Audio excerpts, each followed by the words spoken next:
Madam, ఈ frozen shoulder ఉన్న వాళ్ళు భుజం బిగుసుకుపోయి ఏ పని చేయలేరు, చెయ్యి పైకెత్తలేరు, సంవత్సరాల తరబడి సఫర్ అవుతూ ఉంటారు.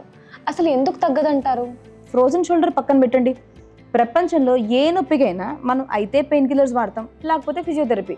అంతెందుకు, ఇప్పుడు తలనొప్పి తీసుకోండి, అయితే పైన మనం బామ్స్ రాయాలి, లేకపోతే తగ్గలేదనుకో పెయిన్ కిల్లర్సే వేసుకోవాలి. మోకాళ్ళ నొప్పో నడుము నొప్పో తీసుకోండి, అయితే పైన బామ్స్ పెయిన్ కిల్లర్స్ రాయడమే, లేకపోతే కాపడాలు పెట్టడం. అలాగా ఈ ఫ్రోజన్ షోల్డర్స్ అంటే ఈ షోల్డర్ బిగిసిపోయినప్పుడు నొప్పి ఉన్నా కూడా అయితే పైన ఆయిల్స్ రాయడము, ఫిజియోథెరపీ చేయించుకోవడం, లేక బ్రెయిన్కి నొప్పి తెలియకుండా కొన్ని గంటలు అంటే 3-4 గంటలు పెయిన్ రిలీఫ్ కోసం పెయిన్ కిల్లర్సే వేసుకుంటాం. ఈ ఫ్రోజన్ షోల్డర్ అనేది అన్కంట్రోల్ డయాబెటీస్ ఉండి షుగర్ ఉన్న వాళ్ళలో చాలా కామన్గా చూస్తూ ఉంటాం, లేకపోతే పాస్ట్లో యాక్సిడెంట్స్ వల్ల అయినా, కింద పడడం వలన, స్పోర్ట్స్ ఇంజరీస్ వల్ల అయినా చూస్తూ ఉంటాం.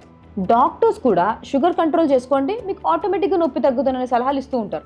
ప్రపంచంలో ఎంత పెద్ద డాక్టర్నా రెండే పనులు చేస్తారు. సర్జరీ ఎంత పెద్దదైతే సర్జరీ చేస్తారు, లేకపోతే మందులే రాస్తారు.